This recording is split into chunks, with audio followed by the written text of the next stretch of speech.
Hey everybody, my name is Anthony and I'm happy meeting you again on our next lighting game breakdown. In this episode we will take a look at several shots from Wolf of Wall Street, DP'd by Rodrigo Prieto. I really like the cinematography of this movie, the look of the movie, and I picked two short night interior scenes in which we can see the difference between upstage key light and less common downstage key light. And I really like how Rodrigo Prieto makes both of them look very good. We will also take a look at lighting from above example, table scene, but for those who just came across my channel, welcome to lighting game videos, where we go through some examples from movies, commercials, breaking down the lighting, framing and finding some interesting ideas that we all can take away from these examples and use in our own work. You can find previous episodes of the show right here. We were analyzing shots from Peaky, No Country for Old Men, Bridge of Spies, commercial cinematography from Heineken commercial. Check them out, and if you like it, consider subscribing. It really motivates me doing more breakdowns for you guys, and I'm really happy you like them. Without further ado, let the lighting game begin. Let's start by taking a look at the first restaurant scene that has more, should I say, more traditional lighting for these types of situations. Almost the whole scene is played on over-the-shoulder shots, and this is an example of a soft upstage key light, the type of light we can see a lot in movies and in commercials, in interviews especially. So the light comes from the opposite side of an interaction line between two characters. So here our key light comes from frame right and here key side of your face, and we place the camera on the opposite side. So here's our camera and shooting into the shadow side. As it usually happens, we need to make women's faces looking great, conceal wrinkles, it's a Hollywood star, we need to make the light super soft on her. Just take a look at the gradient, this very smooth gradient between the key side, so this is the key side of your face where the key light falls, this is the fill side. Take a look at this smooth gradient, how the light very smoothly falls off from the key to the fill. So the key light comes from frame right and go through a lot of diffusion.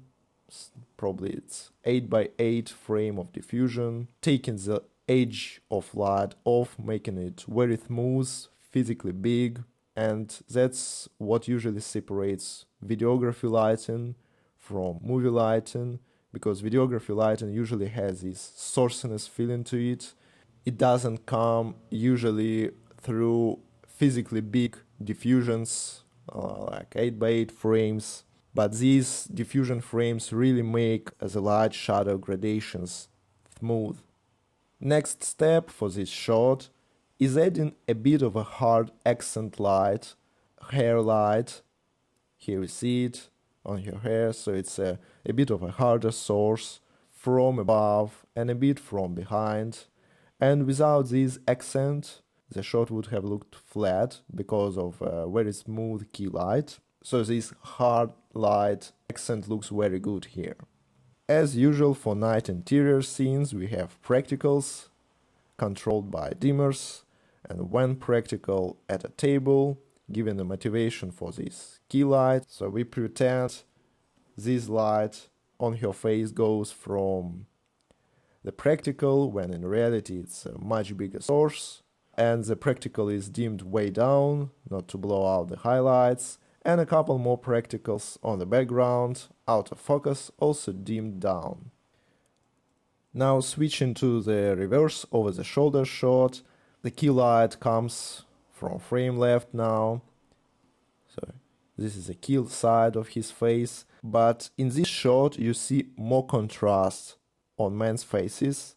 So there is less feel on the feel side of the Leonardo DiCaprio face. Then we need to separate him from the background because he has dark hair and the background is also dark. So we need to bring some 3D dimensionality.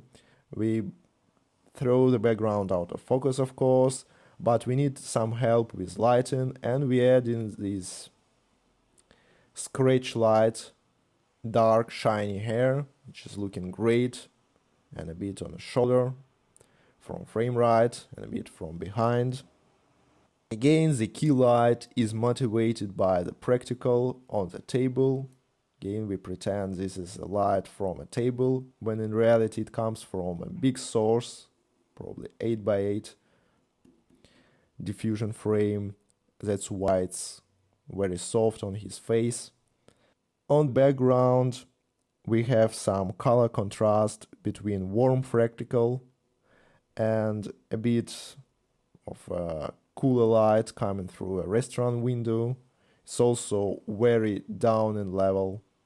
It's nowhere near the level of Key, of course. It doesn't compete with Key. This scene was an example of a more common lighting plan. We see a lot in interviews. Now let's take a look at what happens when the camera and the key light are on the one side of the line. Because in this scene we always had a camera shooting from the opposite side of the key light. We are shooting into the shadow. Now let's take a look at what happens when the camera and the key light are on the one side. Let's look at the wide shot first, even though the scene doesn't start with it, but it gives us an understanding of the geography of the scene. Again, like in previous scene, we see practical lamp on each table in a restaurant, but now our characters are sitting on the one side of the table. They are not sitting on the opposite sides.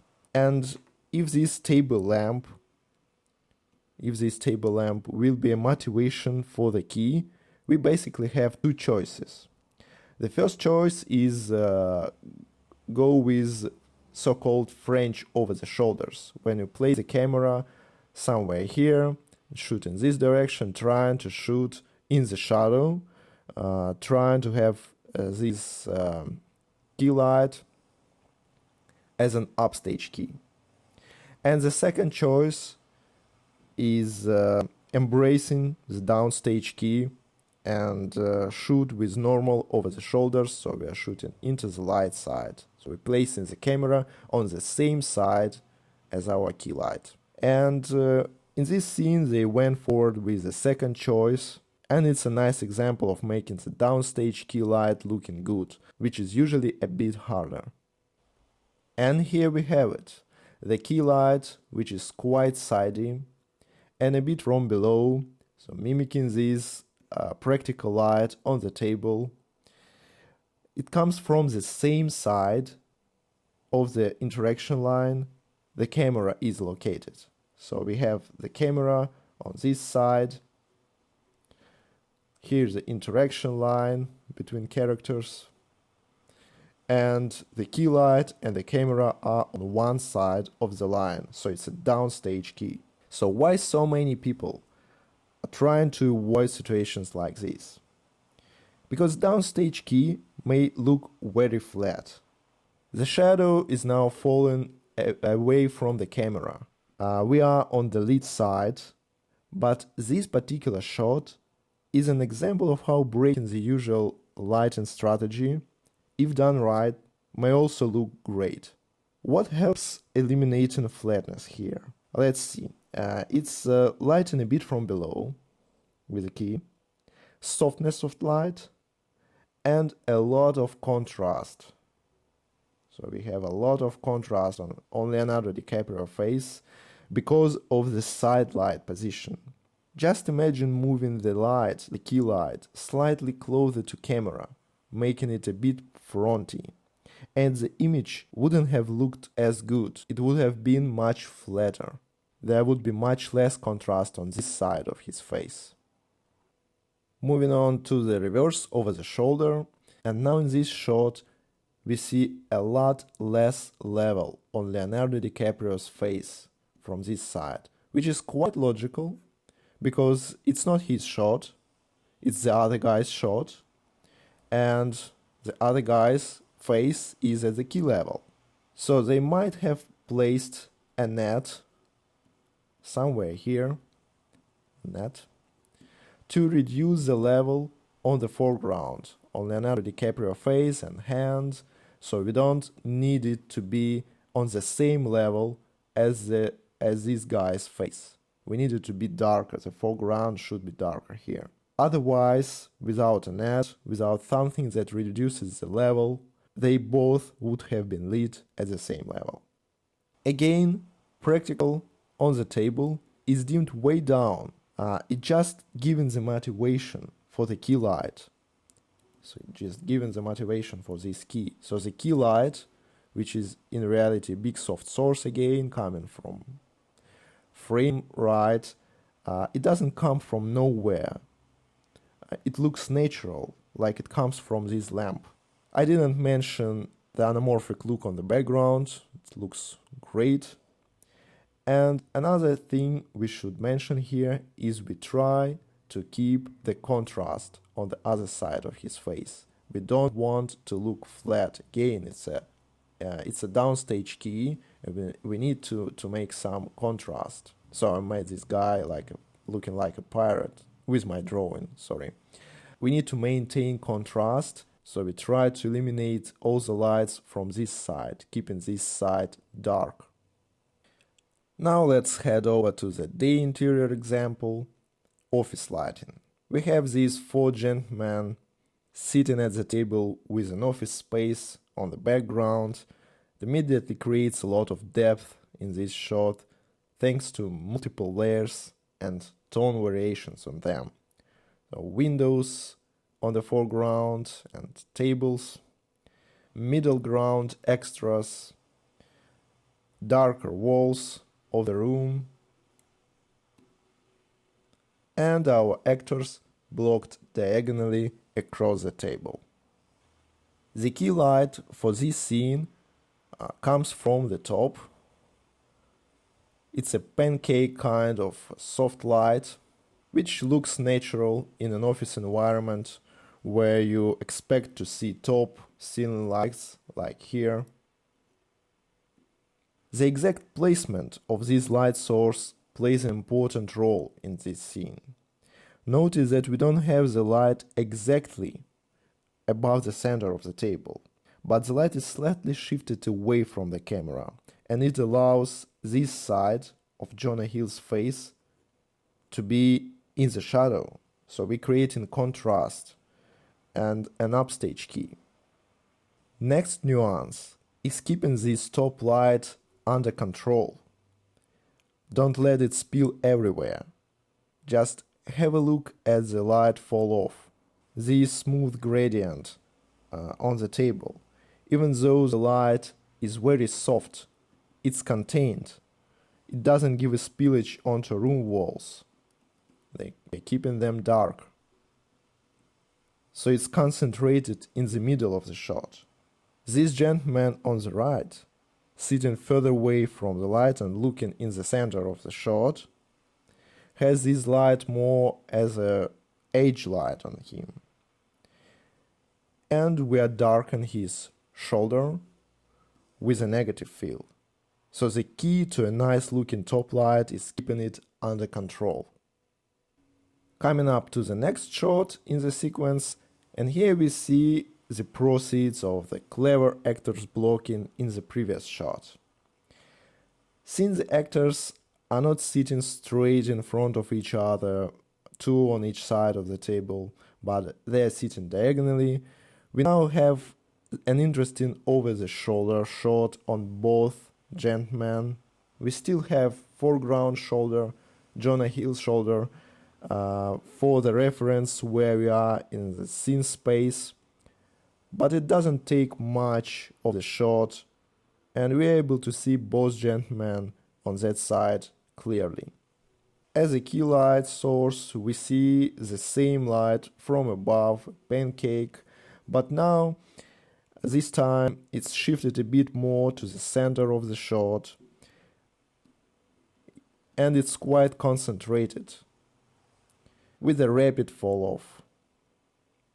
Again, keeping the foreground shoulder dark, so we place some neck fill near the camera for the shoulder to be darker, soaking all the light bounce.